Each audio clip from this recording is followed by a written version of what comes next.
آج اگر حکومت پوچھ لیتی ہے کہ یہ مال کہاں سے آیا، یہ بلیک منی ہے یا وائٹ منی، تو لوگوں کو جان کے لالے پڑ جاتے ہیں اور پھر ساری رات جو ہے وہ ٹیبل پہ وکیل بھی بیٹھا ہوتا ہے کہ کسی طرح سے ہم اس مشکل سے نکل جائیں اور ثابت کریں کہ یہ مال ہمارا کمایا ہوا ہے۔ یار حکومت پوچھ لے تو راتوں کی نیند اڑ جاتی ہے جب رب نے پوچھ لیا، اور وہ پوچھے گا، قدم ہٹنے نہیں دے گا، وہ پوچھے گا من این اکتسبہ، کہاں سے کمایا۔ بہت سارے لوگ ہیں جو مال کماتے ہوئے اس کو بھول جاتے ہیں کہ ہم مال کیسے کما رہے ہیں۔ فرمایا کہ میری امت پہ ایک ایسا زمانہ آئے گا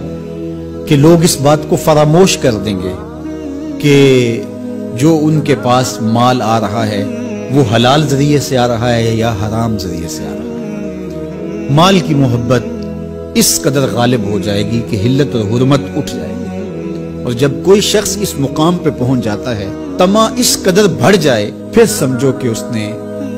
قیامت کے دن اللہ کے حضور سخت شرمندگی کا اہتمام کر لیا، سخت رسوا ہوگا اس نے۔ تو ہر صورت کے اندر وہ ذرائع اختیار ہمیں کرنے ہوں گے جو حلال ہیں۔ علماء نے لکھا ہے کہ اگر رزق پاک نہیں ہے تو نیک لوگوں کی دعاؤں سے بھی حصہ نکال دیا جاتا ہے، یعنی ایک تو اس کی اپنی دعا قبول نہیں ہوگی، دوسرا نیک لوگ جو دعائیں مانگتے ہیں، اللہ پوری امت پہ رحم کر، پوری امت کی خیر فرما، تو اس شخص کا حصہ نیک صالحین لوگوں کی دعاؤں سے نکال دیا جاتا ہے۔ تو قیامت کے دن اللہ اپنے حضور سے بندوں کے قدم ہٹنے نہیں دے گا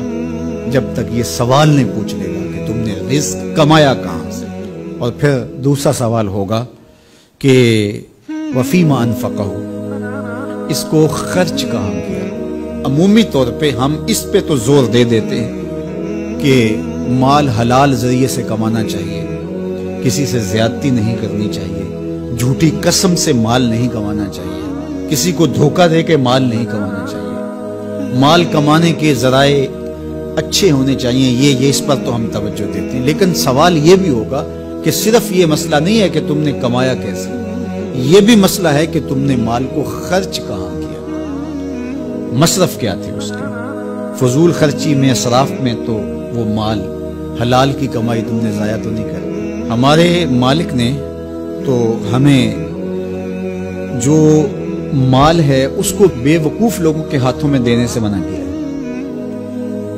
بچے ہیں جو مال کے مصرف کو نہیں جانتے، اس طرح گھر کی وہ خواتین جو مال کے مصرف کو اچھی طرح نہیں سمجھتی اور فضول خرچی کرتی ہیں، تو شوہر کی ذمہ داری ہے کہ وہ اخراجات کنٹرول کرے۔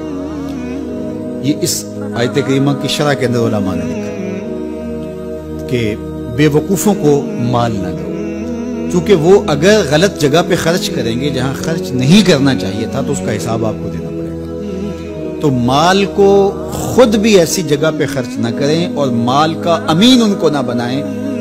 جو ایسی جگہ پہ خرچ کریں جو اس کا مصرف نہیں ہے۔ تو جو مال فضول خرچی میں اڑا دے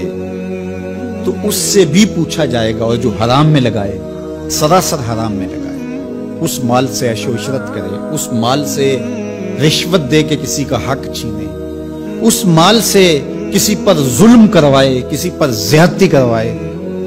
تو کیا اس کو حساب نہیں دینا پڑے گا؟ تو ایک ایک پائی کا حساب دینا پڑے گا۔